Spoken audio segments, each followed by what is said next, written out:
Welcome to a conversation that could redefine how you see the future of work, where AI meets ROI, and where automation isn't just a tool, but a strategy to transform your business and your leadership legacy.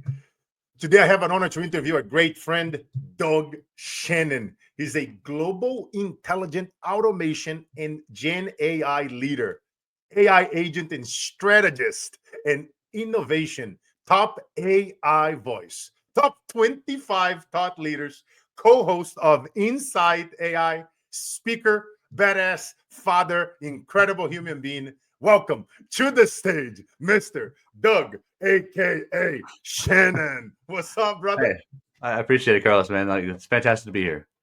Yes, sir, man. Such an honor having you, brother. This is a long due conversation. You and I have been great friends for a very long time. I remember when we first met in the park, almost a decade ago. Our kids were little, Yeah, yeah. they were babies. And we developed a great friendship over the years and seeing each other grow, my brother. And I'm very excited. This is a conversation that I'm going to be having more often as you and I have been talking, AI, because a lot of people out there, they talk about AI, but it's a lot of fluff about AI. So today we're going to go deep with, we're going to go AI, and then, it's going to be a very, very interesting conversation. And Doug, tell me something. I mean, you've been recognized as a top AI voice and thought leader in this space. You've been in the game for a long, long, long time, even before AI was AI, as you've been in the Well, industry. What hey, was one of your first big breakthroughs, brother, and moment in realizing the potential of AI and automation for businesses? yeah, I mean, so AI has been around a lot longer than probably I've been alive, but that's like traditional AI. Now, when I got pulled into it and when I really saw the change coming was the fact that like being in AI and being in automation, seeing how it all worked and understanding like the amount of data needed to really drive AI was always something that was there, but also how to define the different terms or the different knowledge graphs or different aspects that are going into it. But when it really came to the business side from like automation and the enterprise, which since I'm an enterprise practitioner, so looking at that, it was, what was it, 2022 in the midst of like COVID. And then, it was, ChatGPT 3.0 came out on my birthday, which is 11/30 of 2022. And I was like, wait a minute, something's telling me I need to pay attention to this. This is odd. And the fact that transformers have the ability to essentially create search. So the ease of use became possible.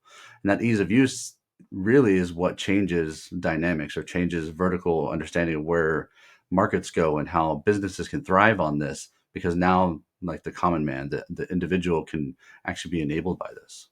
Yes. Now, man, it's so true, man. I often say that breakthroughs, they don't happen in comfort zones. They happen when we dare to see what others can't. And like AI, that is so much used. Here's a pro tip. I love giving pro tips in between asking questions to my guests Yeah. on the show. And literally, just by you guys asking the question, where are my avatar hanging out? Now you can have AI tools go and research and find out, okay, which Reddit groups, which groups and events are my avatars attending? Where are they searching? Where are they going? Because guess what? A lot of people over here, you may be struggling to attract more clients to your business. You can leverage certain AI tools and go on Reddit and have them research and figure it out. Okay, where is my avatar researching? Right. Which AI tools are they using? Where they are? So now we'll be able to be tactical and strategic and go in there, leverage it. Because you say AI is a tool, but the Right. strategy, the mindset, hanging around with people like you and I is when the magic happens, because not just we talk about it, but we've been like on the top of the game in those niches, helping so many people over the years, and then documenting the processes. Not just talk about it, right? You see me, right? We document the stages, we document clients making money on a consistent basis, people attracting clients on autopilot. It's a combination of AI tools, strategies, being around leaders like you and myself, where now you are one-on-one in the trenches working on, hey, Doug, what is it working for you? What is not working, right? Understanding which AI and platforms are taking off so people are not falling behind. But, and tell me something, Doug, many leaders, they hesitate to invest in automation due to uncertainty about ROI.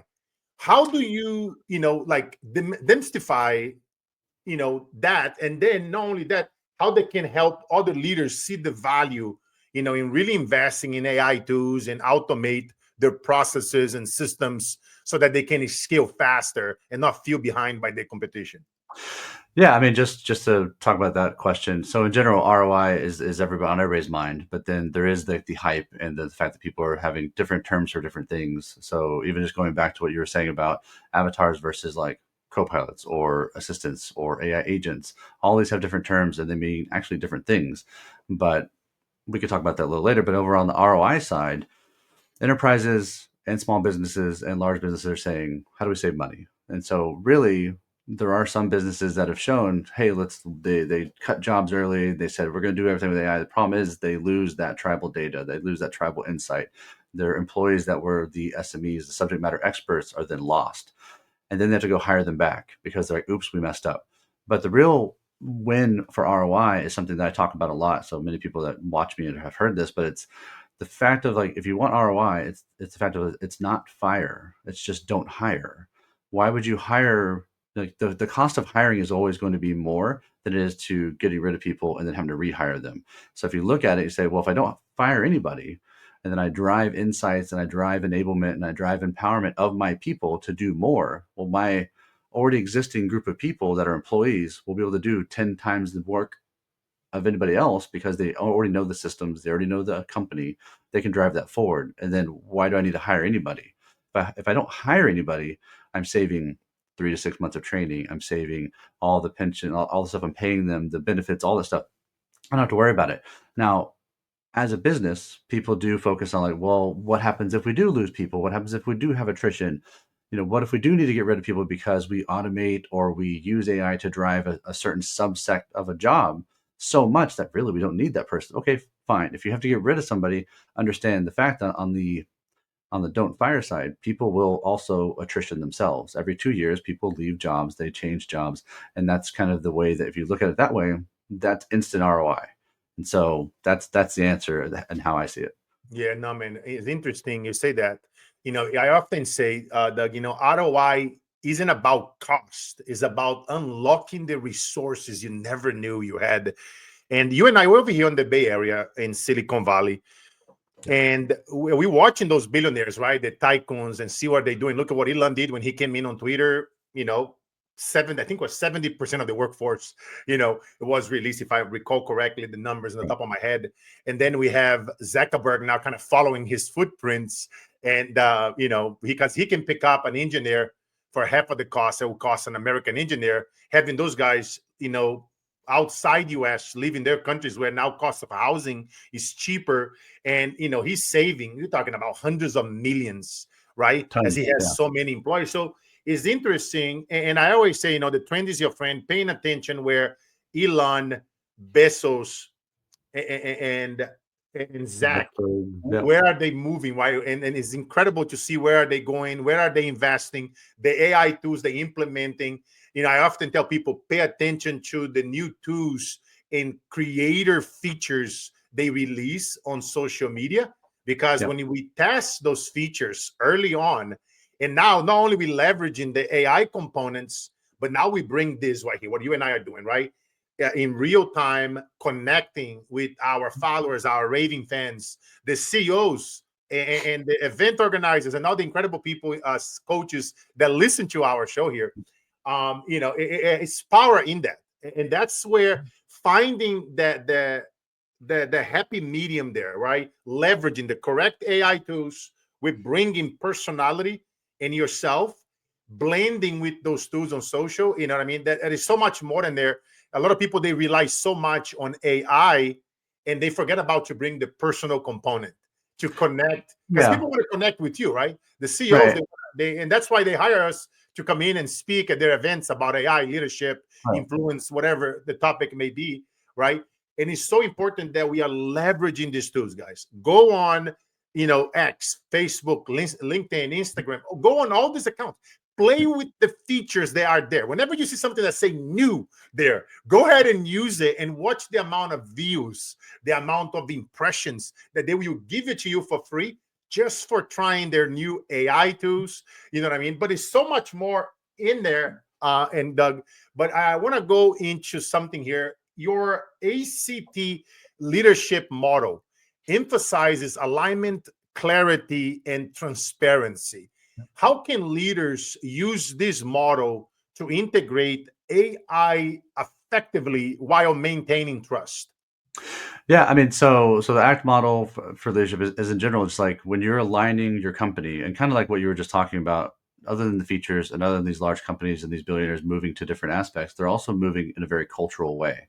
They're moving either away or towards cultural norms of either a nation or the aspects of that. And so the same thing with like the ACT model is in your own company, you have, I've talked to many companies all around the world, and they always say, but hey, in my company, we're a perfect snowflake. We're this way. We're different than everybody else. And then when you look at the back end and the architecture and how things are really done, there are a lot of similarities that maybe everybody doesn't realize. But the real big change agent in there is the fact that their culture is different. Their business culture is different.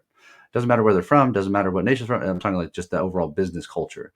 And so when you look at it from that aspect, when you align, like take the ACT model, you align on your business culture, you align on what you want to get out for your company. What is your overall goal? How are you driving that goal? Who are the people that are involved with that? And then the clarity side of that. So the C part of this is when you're asking those questions and hitting those goals, well, what is your risk tolerance? Like how much risk can you soak with, trying or piloting or building like a minimal viable product for AI or Gen AI? So once you have your alignment and then your clarity is like, hey, here's how we can build it. Here's our risk. Here's what we know about ourselves, because you have to kind of take that, interpersonal look or introspective look. Then there's the transparency of like, great, now how are we delivering this? We're delivering this in this way. We're not just giving it to the people. We're not just saying like, here's a thing, go play with it.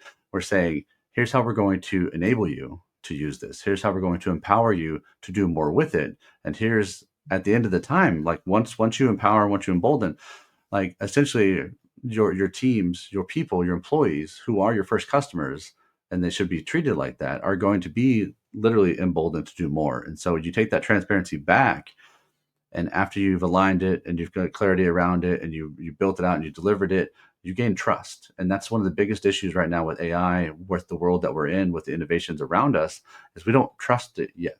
We don't have a trust. There's still people talking about the massive issues with hallucinations when we have much bigger issues with prompt injections and all those aspects. So, or even model drift. So there's these aspects there that we need to be addressing, but we're still stuck on the trust side. So I think the ACT model and the ACT leadership model helps us to do that. And I use it for daily life. I use it for business. I use it for how to explain things very hard. And so I think it's a really good way to really leverage the ideas around it.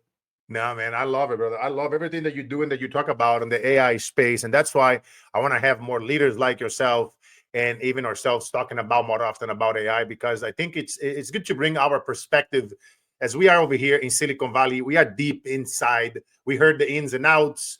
We know where the billionaires are investing, where are they going. We know the trust issues with AIs, right? At the end of the day, you are inputting and prompting your data, right? I mean, a lot of people, I don't know if you guys know, I mean, Chat GPTs, it's the most well-known one. There are a lot of new features there that you guys can go in the settings and you can literally, input all your framework and your secrets and your strategies, and you can train the model to act like you, and you can tie that to your website.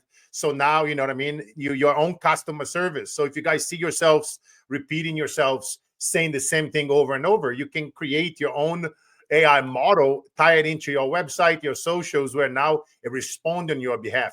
But you have to be careful. You cannot trust it, right? You can easily use Zapier, connect to your email. If you see yourself responding to the same email over and over, you could use and leverage that. However, you got to be careful at first, before you allow AI to. And that's the mistake I see, Doug.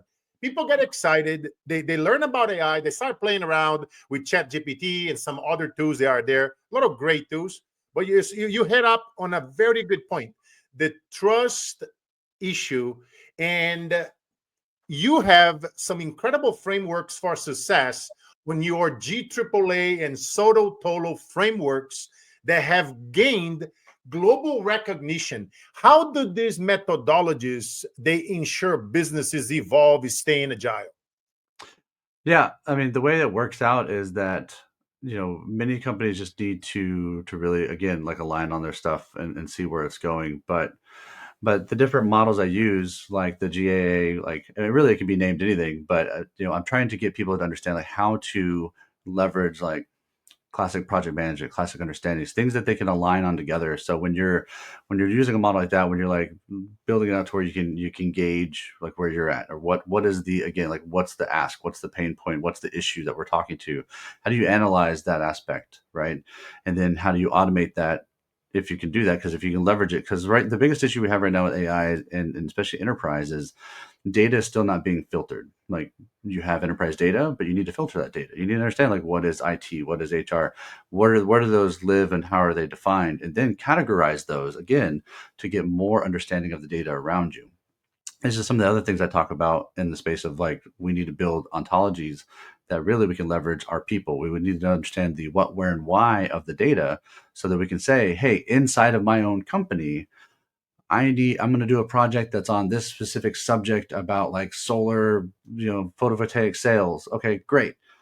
Who can do that? And then if you have that ontology built out, you know who that person is. You can leverage them and build a team around them and drive it. You don't need to go get an outside third party resource. You have that internally. Or if you have somebody that's like and you're like, hey, they're good and they're actually interested in this, they have a passion about it. Great, have them lead that third party company on this project to really drive it to the win, right? So that it's aspects of gauging the environment, analyzing it, looking to automate what you can, and then coming back and then actually driving the way to readapt. Because it's almost like if you ever study like history and like book reading or like writing a book or a story, the same way like Star Wars, like in the background, like it was written with the hero's journey. It's like the hero starts and it's like basic, and then like a big thing happens, and then like there's like the dark side, and then they come back and they're trying with the new knowledge, and they come back and they adapt. Adaption and the ability to adapt, much like agile and iterative way to express, or iterative way of doing work faster in smaller chunks.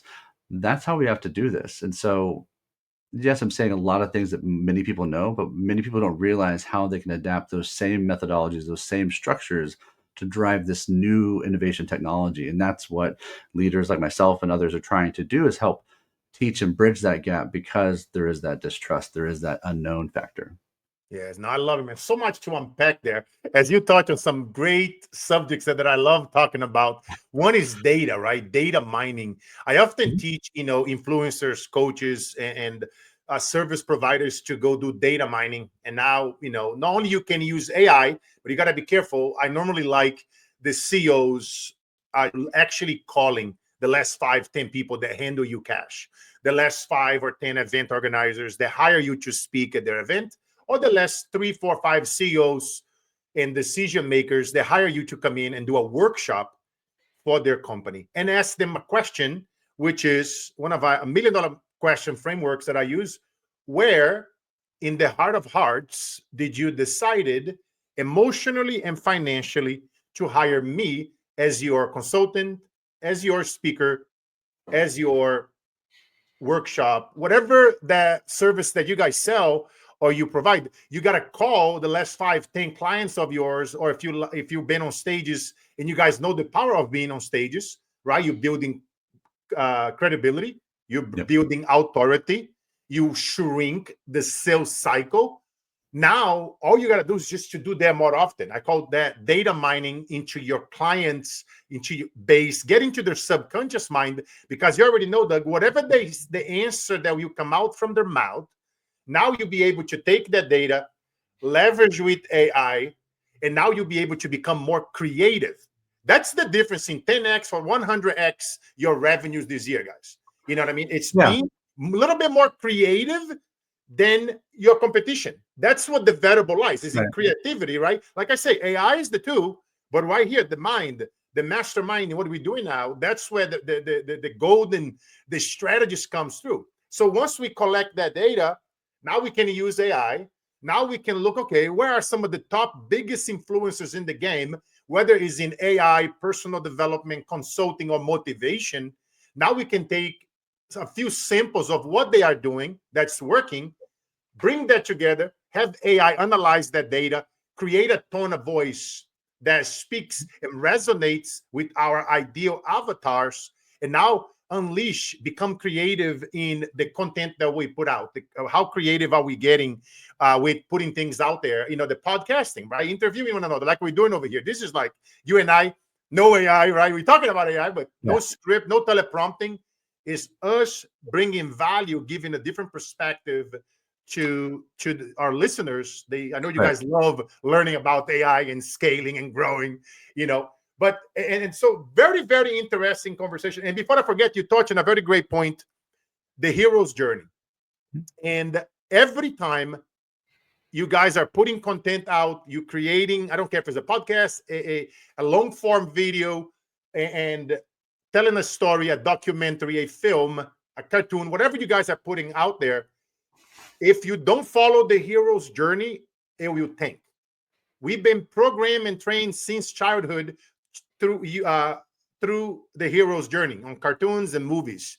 Yeah. If you guys, every time I invested in movies and I'm an executive producer, every time somebody puts a movie out or a documentary, if they don't follow the hero's journey framework, it will tank. I'm almost like 99.9% certain. I mean, there's stats on it. Yeah. For real. So it's something to think about it, right? Okay. So when we are putting content, when you are creating, leveraging AI tools to create and tone your voice, and whenever you are prompting AI, are you prompting AI strategically using data mining, collecting what is working, why your clients are hiring you, when are they hiring you, where did they choose to hire you on the millisecond, when, what story did you tell? Were you holding a book on your hand? Was I talking about my book, Work Like an Immigrant, and little Carlos on the streets selling bread? Now people are shooting at each other in the favelas. And my grandma tell me, when you hear the shooting, drop down on the floor and stay there until the bullets are done. And I'm over there on the floor shaking. And the bullets are just flying. Gangsters are shooting at each other for territory. And little Carlos is frantic. No.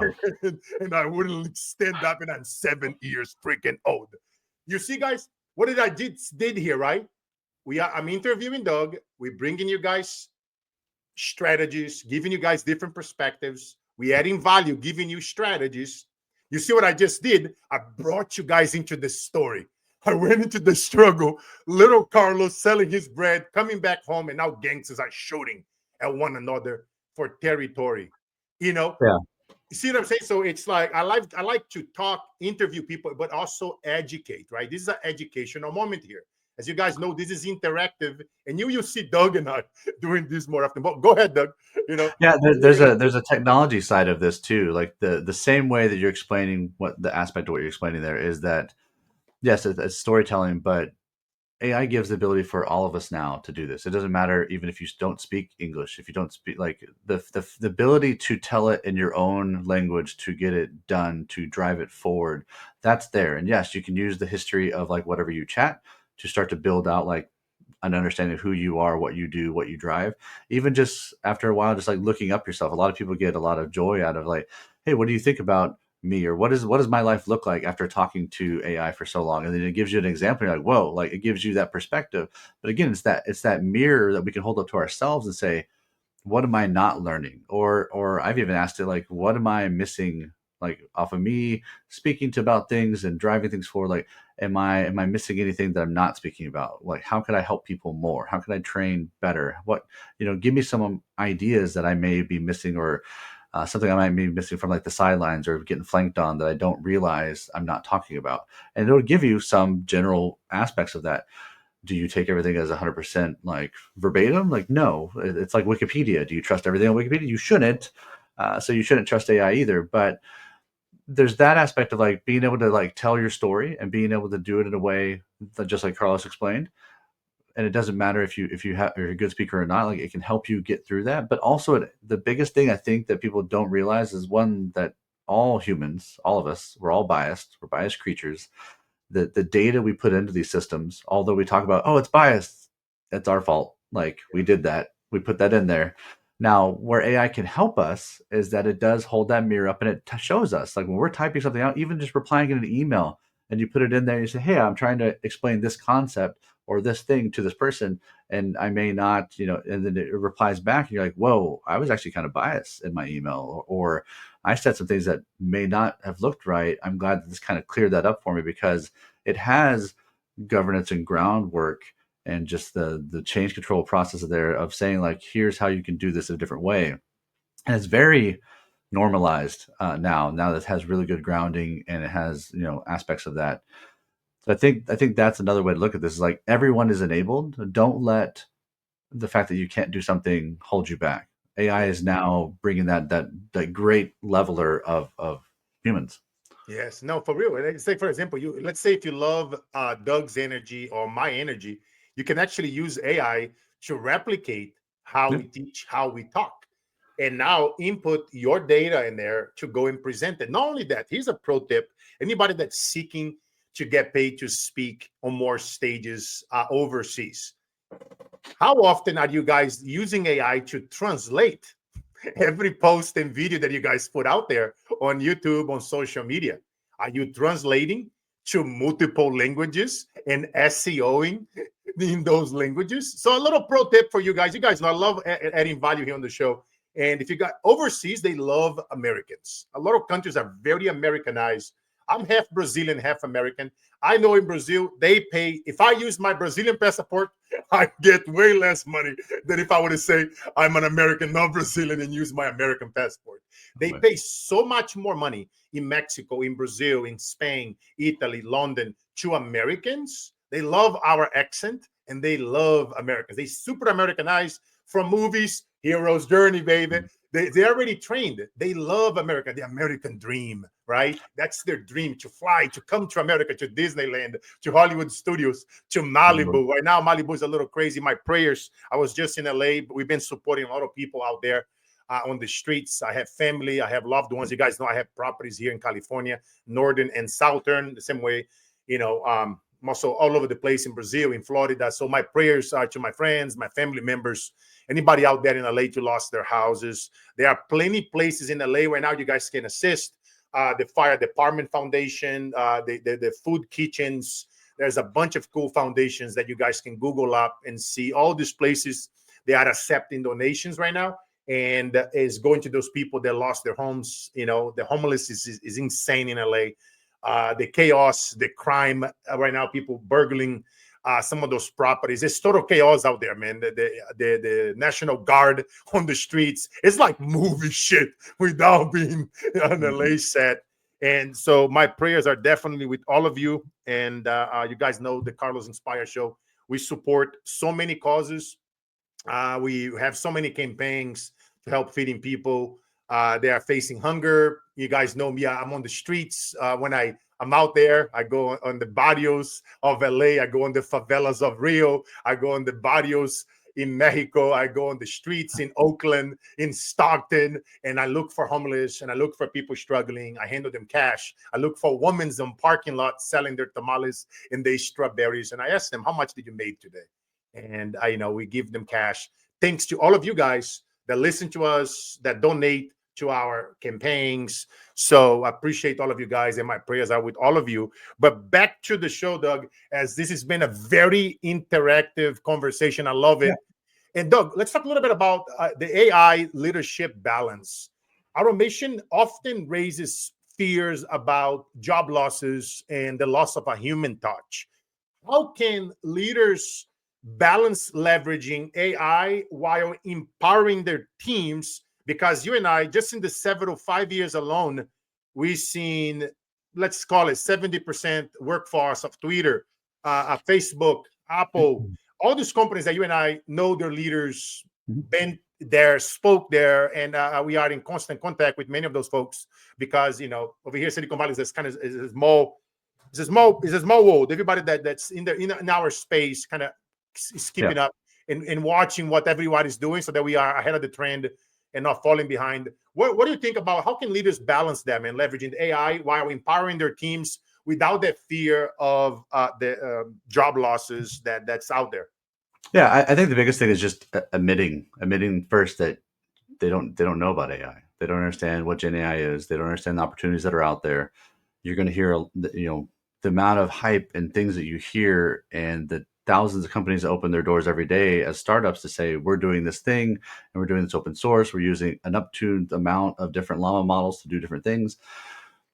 Understand you don't know, and understand other leaders out there don't know. This is still very new, and it's still very trying to figure out what's going on. Now, there are many companies that have acknowledged, hey, we don't know. Now, what do we do? Let's go hire a person that knows. Great. Problem is, like, there's not a lot of people out there that also know. So when you go look for a CAIO, a chief AI officer, or someone that's going to lead the aspects of like where this goes and what's this drives, you may not want to bring in just a person, just a director, just a C-suite person that says, okay, I'm going to come in as a CIO. This is my vision. This is what we're going to do. Here's our path forward. We're going to build OKRs to do this and KPIs and have our teams like drive these things. Why do you want to do the same thing you've done for the last 50 years and expect different results? You're going to have somebody come in and they're going to have an idea, and you may or may not know if they know what they know. And then you end up having Blockbuster, same kind of situation where they go, no, don't, like, this guy comes in and says, don't invest in Netflix. Why would we do that? And then you fail. So don't wrap your whole agenda, your whole aspect of your company around one person's viewpoint. My stance on this, being a practitioner and seeing where this is going, and talking to many people, is take a fractional approach. Sure, bring on like a CDO, a chief digital officer. That person's inside your company, driving the information, or working with the CTO or your CIO, whatever situation you want to do with like whoever your C-suite leader is. Bring in fractional CIOs. The same price you get one person with one vision, why not bring three people for that same price? That's a win. You can put them in different departments, different categories of departments, different parts of your organization, totally separate if you wanted to, but still driving to the same goal of how do we enable Gen AI? How do we enable our company's goals, where we're going? How are we adapting? How are we automating? What's our gauge on that? And then taking that ACT model of an alignment and clarity and transparency, building that trust going forward. That's the future you should be looking at, because that's how you're going to enable your own company to control its own intellectual property and drive it forward. Yes, it's so true, man. I often say the best leaders automate processes, not relationships. And imagine you having a CTO like Doug, a chief technology office, as a fractional coming in your company. Like you say, you imagine you have a CMO like Carlos Cicada coming in, a chief marketing office, and now you bring in powerhouses to come in and do a workshop to help you guys out. Like Doug say, hiring multiple people, whether it's a CTO, CMO, CFO. Now, as I always tell my clients, the best gift that I can give to somebody is helping them make money. So now we can use that revenue and put it right back in your company, hiring great people. So you don't have to do the tedious work or waste time trying to figure it out, this whole AI thing, when you can go to somebody like Doug and now having that person as a fractional CTO, chief technology office, come in your company and help you implement and develop and deploy these processes. It's so powerful. And it's funny, you brought up investing earlier, and you guys know me, I love investing in different types of things around the world. You do. And I often like to be early on. I'm like, I learned that from a billionaire. He say, Carlos, if you have 10 million bucks, 10,000, whatever it is, you put $1 million. Let's say if it's 10 million bucks, so let's just say a small number so people can relate. 10,000 bucks. You take $1,000 and you go and you invest in 10 companies. They are leading a particular trending sector. Let's say AI sector or AI agents. You've seen a lot of those stocks right now. Meme coins, whatever is trending, right? Now you spread that among 10 different places. All you need is one or two to 50x or 100x. Don't be so attached to the other 7 or 8 that fall behind. And then if you want to implement your odds, I did a short the other day, and I was telling people, stop taking financial advice from YouTubers and TikTokers. These guys, they don't know how much the price of a stock or a crypto or a coin or a meme is going to be in the future. Yeah, you can speculate, but stop listening to those guys. These guys, they've not been in this space. They've not been teaching finance and strategies and scaling like I've been doing the last 20 years. Listen to CEOs. Like, I'm if I'm going to listen to somebody, I'm paying attention to what the CEO of Bank of America, of what he's saying. He's saying that they are leveraging companies like Ripple, like XRP, for example, right? And they doing 100% of the internal transactions using XRP. So now when you hear something like that from a founder, not a founder, from a CEO of Bank of America, a large private company or a public company in US, these are the people that I'm listening to, right? I'm listening to him. I'm listening to Elon. I'm listening to Warren Buffett. I'm listening, whether we like these people or not, they are billionaires. I'm watching where Jeff Bezos, where Zuckerberg, where are all they putting their money? Where are all the institutions and the hedge funds? You guys know me. I own insurance companies. I invest in hedge funds. I show people how to put their money on the side and grow in tax-free by becoming the bank. If you guys want to learn more about that, shout out, check it out, disruptorscode.com. But my point is here, you can actually using AI and you can use bots. You can to go out there and research, invest on your behalf. So now you minimize the odds of losing by 99%. But you gotta be careful, right? You gotta understand how to use those tools the same way how you're using to grow your companies and to get your personal brand and products out there. Same thing goes whether you start working with Doug or myself and we start making you guys a gazillion amount of money, make sure that you reinvesting back in your company and diversifying, leverage AIs, not just to grow your company, but also as you guys are investing. Not a financial advisor, Yeah. but I have helped so many people become wealthier and wiser. But Right. Yeah, the same thing you're talking to there is like, again, like what is your risk appetite? Like yeah. you're mitigating your risk appetite by doing the research, or you're mitigating it by having different AI agents really driving and doing a lot of the research for you and giving you that information back so you can make the right decision. And so there's that aspect of that there that people should look at, like, how do I utilize AI? But it's also a way to look at, how do you play roulette at a casino? You know, you have different rows you can bet on, you have different numbers you can bet on, different ways to bet, but you can leverage it, you can expand it out. But again, it's your risk appetite. How much money do you want to put on the table that you might lose, but you might win another way?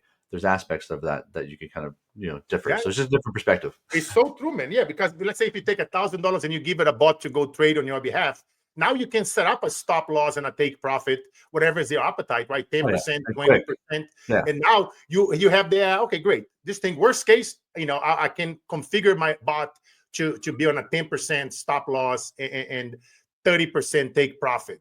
And now your odds, so you can you minimize your risk with AI. Use the AI tools to research where to invest, and then have bots and agents go on your behalf and make you some money while you're sleeping, doing that for you. Same way how we can do it with for our companies in having right now. AIs can do so much. They can be sales agents for us, right? They can sell our products and customer service and do so much.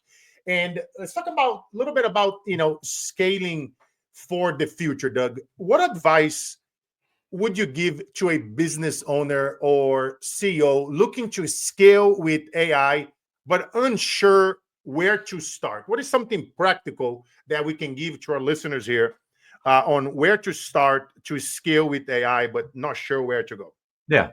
I mean, it kind of goes on the same conversation we were just having about those aspects, but in general, companies need to, again, not only like do the leaders need to trust and understand what AI and how it's working and what to do with it, but they need to bring their employees on that same journey. So how do you do that? And I think one of the easiest ways is to set up to where you build that human in the loop, right? So it's like the human, and then we talk about how this relates to like electric cars too, but the human in the loop is the aspect of like, the human is kicking off the process. The human is kicking off like, I need this thing automated, or I need these type of reports, or I need this to do my job.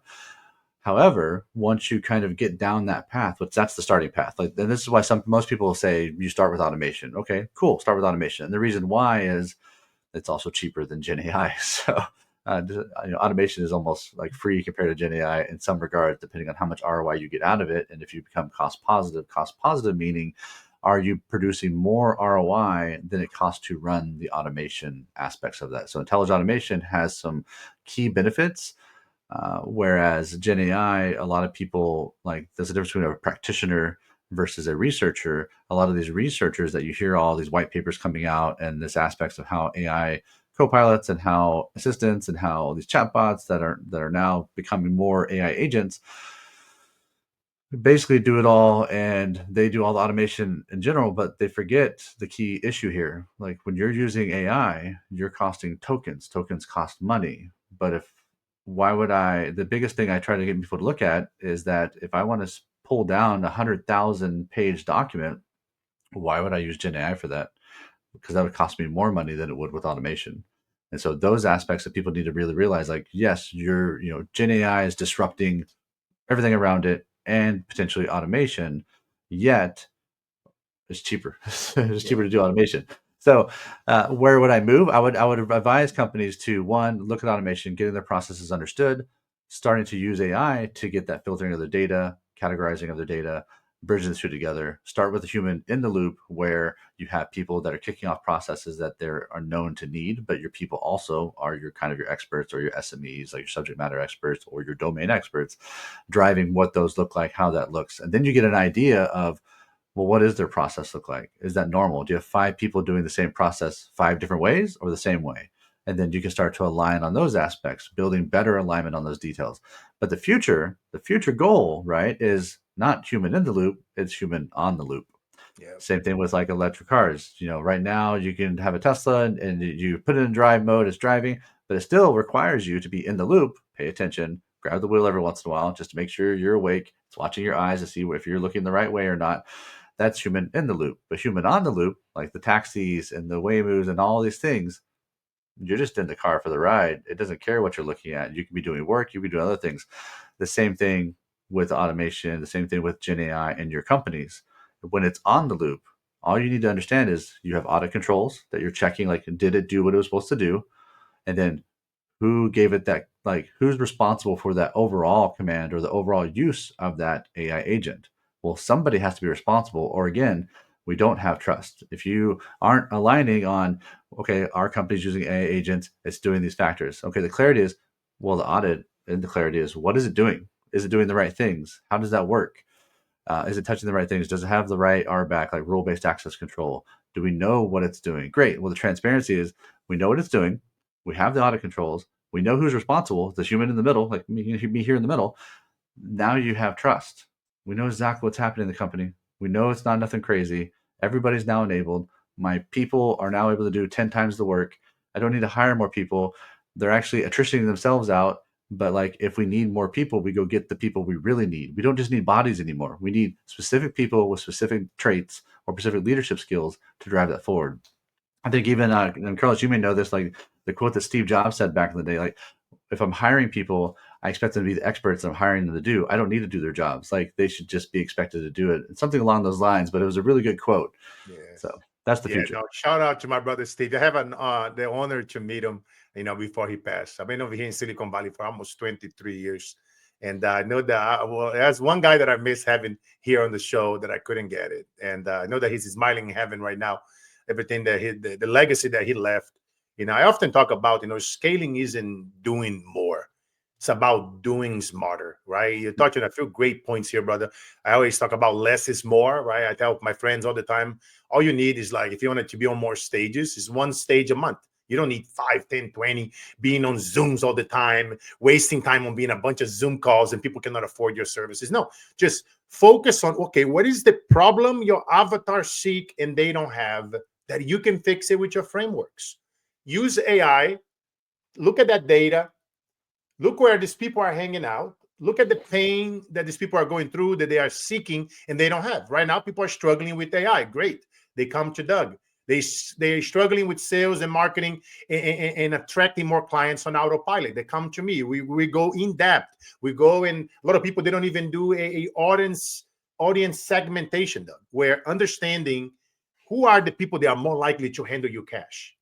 Which events are they attending? Which groups on Reddit, on social, are they researching, right? You guys got to be ahead of the trend, my friends. And if you're not using AI, you're going to fall behind. See, look at that. They even rhyme, But, as someone deeply rooted in personal branding, my brother Doug, I know how critical it is to connect with audiences. Yep. How can leaders use AI to amplify their personal brands without losing authenticity? I think this is something that I see a lot of people out there caught up. in AI. They use AI for everything, or they hide behind the copy. Yeah. And my thing is, I'm big on videos. It's one video a day. If you just, it's nowadays it's so easy to stand out. You know what I mean? People It are is. so soft. People get offended so easily. You know what I mean? Just get in the trenches, get in the game, put in one video a day, go for the nose, reach out to more people every single day. You got to be out there. If you are not putting content out, if you are not being interviewed on podcasts, on radio shows, speaking on stages, you're going to be left behind. You got to be Yeah. constantly out there in the game.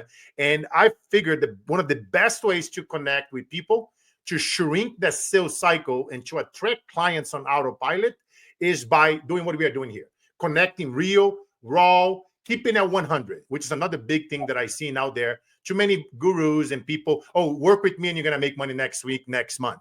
No, that's not the reality. If Yeah. you want to get paid to speak, most events they book 6 and 9 months out. That is a process. You got to apply it. You got to know how to apply it. You got to know how to follow up as you apply it. There is a whole branding and tactics that you can leverage with personality and AI, and blend the two. You know what I mean? Yeah. But in your take, Doug, as somebody that's deeply rooted in that AI space, how can leaders use AI to amplify their personal brands without losing authenticity, in your opinion? Yeah, I think really one of the best ways to really sum up some of what you've just said there is that we live in a world right now where there, I explain it as like we've all failed the Turing test, right? We don't know in some cases, like we've been fooled by AI before. Like Yeah. at this point, the whole world has been fooled by AI at some point. Uh, so authenticity is going to be one of the biggest things going forward. Just like you said, like we show up, we do the stuff. I put stuff out there Monday through Friday out on LinkedIn and try to drive insights. Although I get told like you write too much, Doug, and we don't want to read your stuff. I'm like, that's fine. I'm trying to explain concepts to help people Always out. a hater, right, Uh, Doug? yeah, I try to teach here, guys. Like, please read. It's There's always a a reason. There's a hater, reason brother. why. Don't let them But get to you. yeah, but I get it. So in general, so like authenticity is key. Whatever you write, show up and explain the same stuff. Like explain that you are that person. Explain like how that looks. Even using AI avatars, I try not to. I did it for one reason, just to explain how fast this has come. Within 5 minutes, I was able to make an avatar of myself explaining the fact of like the future now at this current state. For every 6 months is every 1 year for AI. So for every 1 year of human years, it's 2 years for AI. This is how fast it's moving. It's about to go to 3 months. Like we don't get it, and this is why this area is so keen and pulling in the right people, the right information, whether or not they're practitioners or the researchers, understand what information you're getting, so you don't get like a different kind of bias detail that you're looking at. You want something that's leverageable, that you see experts working with and actually putting their hands on.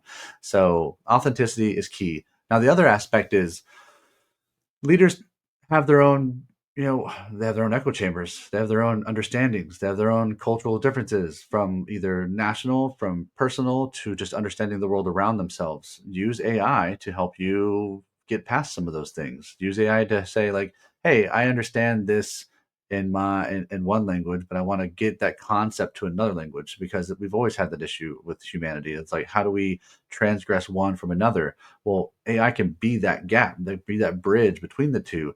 Or you say like, I want to explain this, and this is where like we talk about, like, use AI. Great, use it. Just talk to it. Say, I want to get this idea. This is what I'm thinking. Here's the aspects of that idea and the concept that I have around my head. Great. Now, what do you think about that, AI? And then it puts it in different words. You're like, wow, I didn't think about that. Like, that's kind of cool. And that actually makes more sense, because it actually truncates what I was trying to say, but I didn't have the words. And so maybe it'll help you get those words.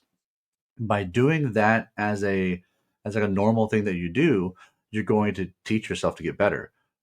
Even just hearing people talk, like back when GPT 3.5 and 4.0 were out, the amount of people starting to use the word delve was amazing.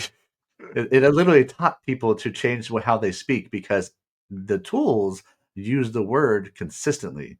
And so when people read it and they start to understand it and they start to train themselves on this, they start to be like, "Whoa, I delved into that issue the other day." And you're like, "Whoa, hold on. Okay, GPT person, like, please, go back to who you really were and don't let it retrain you." And that's another aspect of what we could talk about here, is the fact that we saw the social media war, and we saw what social media has done to society as a whole.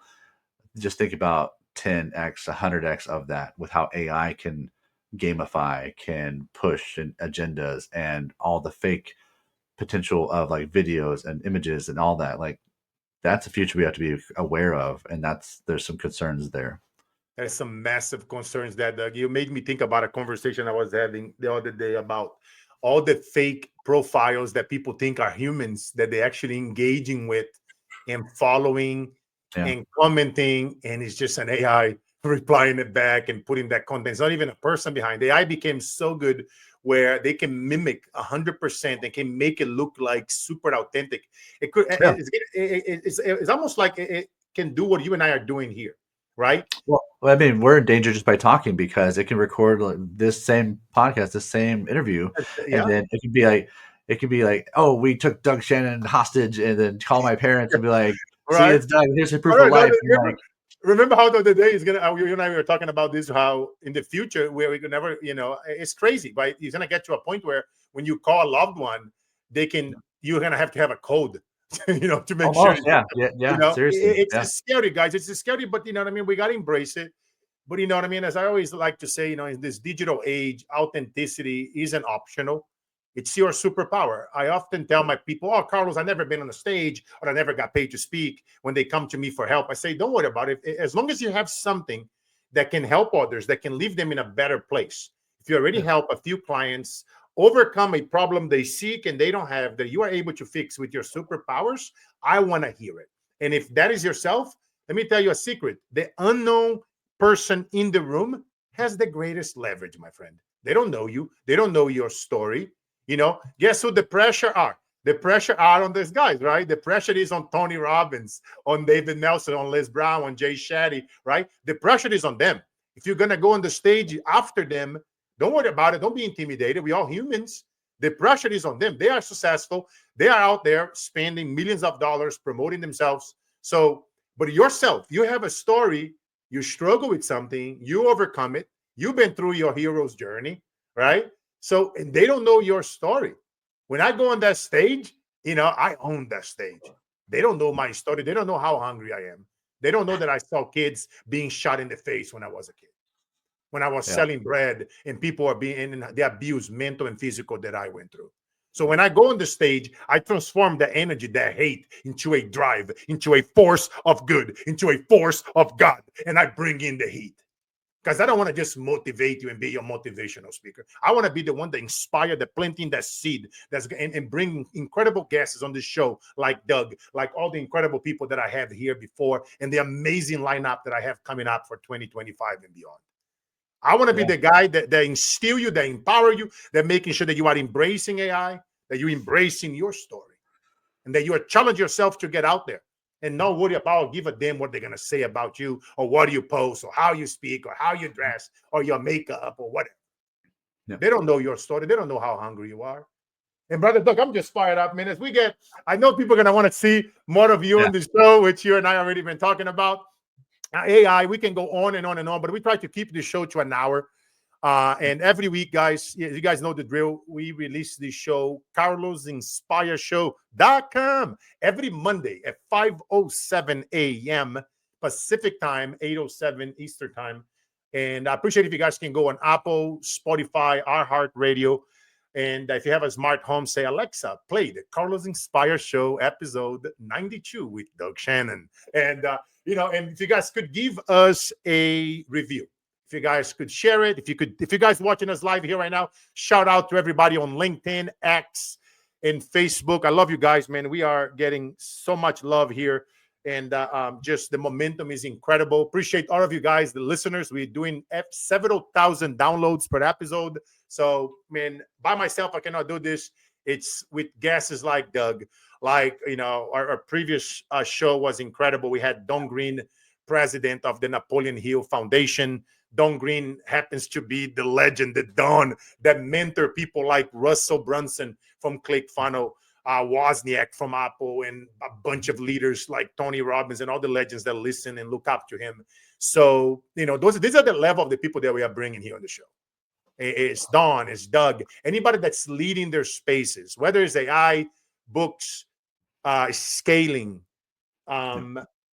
health, mindset, emotional intelligence, DEI. It doesn't matter. We love bringing guests here from different backgrounds. If that is you listening to us right now, reach out.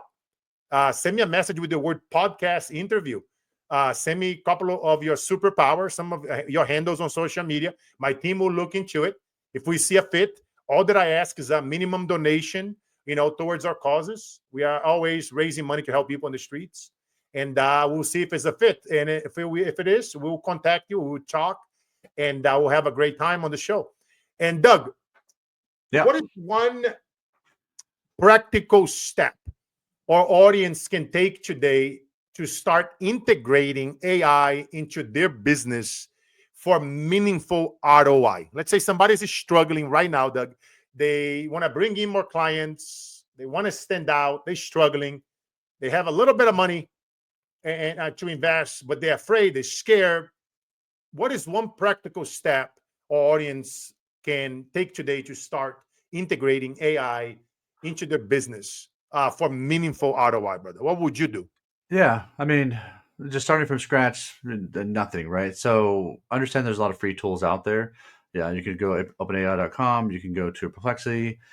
Both of these AI tools, OpenAI has the ability to speak to it, to talk to it, to ask the questions you have. Like, here's my customers, here's my business, this is what I do.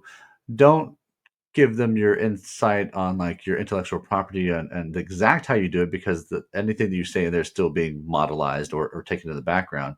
Now you can pay for APIs, and you can pay for the ability to pay for the business side of it, that they say they're not taking your data.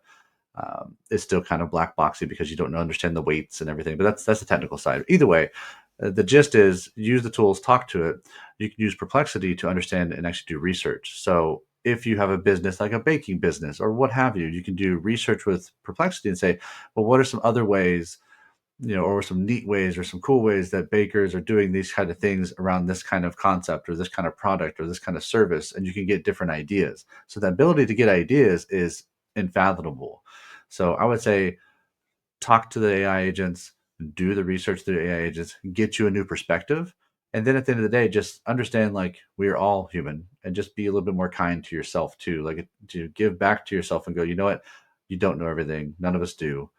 We're all learning as this innovation is literally changing the world around us, and then move forward with it. But gain the perspectives, and then reach out to leaders, reach out to different leaders. There's so many people out there that are willing to talk to anybody, just to even give like little tidbits. But then, always look to see who you can bring in to actually drive real change yourself and real change in the business that you're trying to support.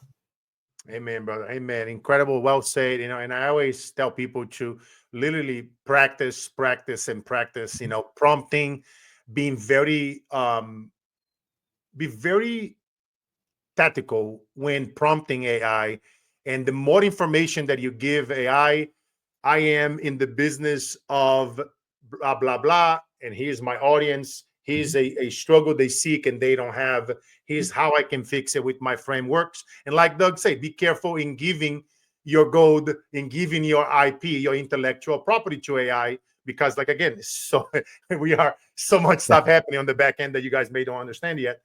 That's like Doug says, the technical part, but definitely, my brother, what a great show, Doug. As you guys know, I love to live every episode with a powerful question from my guests, which is, Doug, is your eulogy is 70 years from now.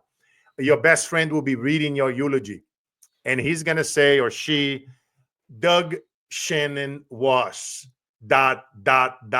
In your own words, who was Doug Shannon? Man, they're probably going to GPT that or ask an AI agent what that was. They're not going to say it themselves. In general, who was it, and what was it? So, I take a very human approach. I take a very human first approach to things, especially when it comes to technology. Especially technology in the world that we're living in, where the technology is going to be smarter than us. And so, taking a very human first approach is where you say, since this is going to be smarter than us, this is the first time in history humans are not going to be the smartest things on this planet. How should we be looking at things? And when looking at business and we're looking at ourselves, we should be looking at like, great, this technology is going to do this, but how is it going to support, or how is it going to enable humans? So being very mindful and thoughtful of the way humans work, understanding humans, and just being I think most people that know me know I integrity first kind of person. Like the things I do on here and talk to are the things I do offline as well. I even teach my kids the same kind of stuff, and that's why we have Lego things in the back that we put together. So yeah, I just try to be a good human, and other than that, I give a lot back, and wherever that takes me is where it takes me. But I enjoy speaking, and I enjoy showing my passions and sharing those passions to everyone, and hopefully everybody gets value from it. So yeah. Wow. Incredible, my friend. Doug, I appreciate you, brother. Today, you're showing us that AI isn't just about technology. It's Mhm. about empowering people, transforming businesses, and leaving a legacy of innovation. I mean, I often love to say, man, the question is no longer, is AI right for your business? But how That's fast can I start leveraging to create exponential results? yes. Appreciate you all. Hey, Doug, before we go, what is the best place they can follow up with you?